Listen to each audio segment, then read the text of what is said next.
recording this with my phone because I'm on a late shift today, and if you realise what the hell time I uploaded yesterday, 1:30 in the morning, it made me realise that I actually have to edit on the fly, so I'm going to be doing that today. There's actually a whole load of stuff to talk about. I've been thinking like, oh god, I can't talk about it all, there's not enough time. But there's a few things, like it was announced today that Russia are banning VPNs, virtual private networks, which essentially is part of the global crackdown on internet freedom, basically. I've, for a while actually, experienced something to do with the internet, which is this. If you know anything about, what's it called, net neutrality, where the idea is that they want to create different echelons of the internet in terms of like how expensive it is and what internet traffic gets prioritized. I've actually been experiencing that. I mean, people say we need net neutrality, we need to keep like neutrality of the internet, we can't allow them to prioritize certain things over other things because that's not how freedom works. Well, me personally, I can tell you, ever since my main YouTube channel got demonetized or not suitable for monetization, not that I ever monetized anyway, but as soon as they actually made my channel non-monetizable, you can see basically just by looking at the graphs that the internet traffic of people just watching my videos, even if that means the backlog of videos, just went catastrophically down. And I mean, it's not always easy to sort of like work out exactly what's happened, because maybe it's that my video, people have just decided my videos are fucking shit or something. Maybe that's what it is. Maybe they are. But yeah, certainly they are attempting to destroy my main YouTube channel, along with like lots of other people who are doing that sort of thing, or that kind of content. Oddly enough, I mean, in terms of like people like We Are Change and those sort of people, it was very visible that as soon as the whole demonetization thing happened, they started being affected, and suddenly of course you started not seeing any adverts on any of their videos whatsoever because they weren't allowed to monetize it. And then strangely enough, adverts are now coming back on those people's videos. People who maybe have like similar channels to my own now actually are now remonetizing, and the way that they do that, and why I will actually never ever be putting adverts on my videos, is that they go with what's it called, an agency or whatever. So I mean, I instead of like going down the Patreon route, I could just say, oh, I'm just going to join an agency, an advertising agency, and basically start marketing products through the advertising agency along with my videos. But I have no interest in that, but that's what people like We Are Change and Lauren Southern and all of those people are doing to get around the demonetization ban.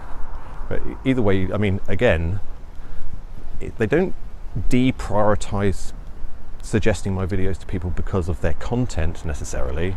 It's the fact that it's the content is non-monetizable, and therefore what they do is like they start prioritizing those videos which actually have adverts attached to them. Therefore my videos not having any adverts gets deprioritized, which is a little bit annoying, but then it's a free service, I guess you've got to go with the breaks. Oh my god, look at that. Water cannot curve flat earth. It's a weird one.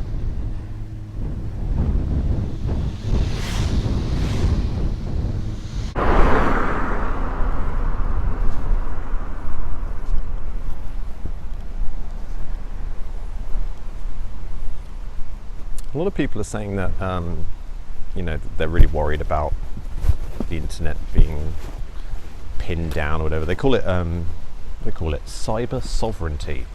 Cyber sovereignty, that's an interesting expression, isn't it? When what it really means is that cyber sovereignty is when an individual nation has a different type of internet or different access to different parts of the internet based on their geographical location or what the government wants people to see or doesn't want people to see.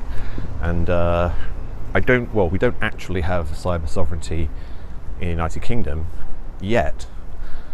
However, the United Kingdom is always just 1 or 2 steps behind, communist China or Imperial Russia. With the Cyber Security Act, what's it called? Investigatory Powers Act. They brought in the law that all of internet providers need to keep everybody's internet records for an entire year so they can be searched and filed and numbered and whatever, stamped. And interesting, even though the likes of the mainstream media would like to convince everybody that Russia is very, very different and very much unfree and filled with censorship compared to the United Kingdom, it's interesting that at exactly the same time, many other countries, including Russia, also brought in the system that everybody's internet records have to be kept for at least a year. And it shows, doesn't it, that there's certain things to do with internet privacy and surveillance that are actually pervasive throughout all countries. They're harmonizing essentially the laws that restrict behavior and monitor behavior online. Almost like they're all agreeing that now is the time to censor the internet globally. If you ask me, however, I'm quite optimistic about it. I personally think the internet will always be free. The internet will always be a place where freedom of speech can happen. If they decide to create different echelons of the internet, of course the free part of the internet might just end up being slightly different, slightly slower, slightly less mainstream, whatever, but people will still exhibit freedom of speech on the internet, whatever laws any government ever bring in. I'm completely positive about that, and I know that it is true. Of course, the problem being is the free parts of the internet will then become known as the dark web or whatever, or the dark internet, or the dodgy internet or whatever. And certainly they're going to start the social conditioning on the up and coming new generation of youth. They'll start from a very early age, no doubt, putting into even the school curriculum the idea that certain parts of the internet really shouldn't ever go. And actually, if you go there and you try and say things you shouldn't, you're going to get watched or placed on a list or whatever like that. It's what kind of people kind of believe it already. We all end up on a list if you go to certain websites or ever, which is probably true. But we're very, very much right now in the very fledgling beginning of the sort of state and global takeover of the internet. We can't actually tell how it's going to turn out. The only other news today that's worth discussing is Tony Blair, who's raised his ugly head again, in that it's basically certain now that Tony Blair has immunity to prosecution. I don't know if you read the articles about it, but it's pretty plain what's going on there.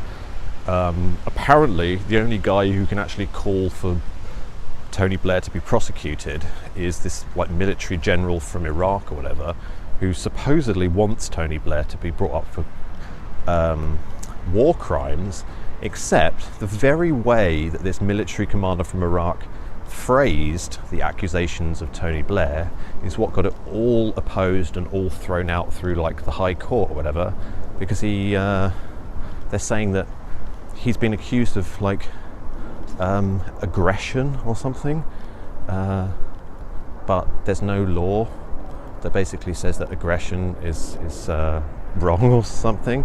So they're saying that Tony Blair now will never be prosecuted for any kind of war crime, simply because there isn't a law in England or Wales that actually makes what he did illegal. And people are saying, well, then we need to change the law to make it illegal, but then that still wouldn't affect him necessarily. That's just the way that the legal world works, is that if it wasn't illegal at the time that he did it, you can't, what's it called? I was going to say posthumously? That's wrong. But yeah, Tony Blair is basically just immune from prosecution, and it's really sad actually. It would be nice if Tony Blair just sat in a cage for the next 65 years. Would you agree?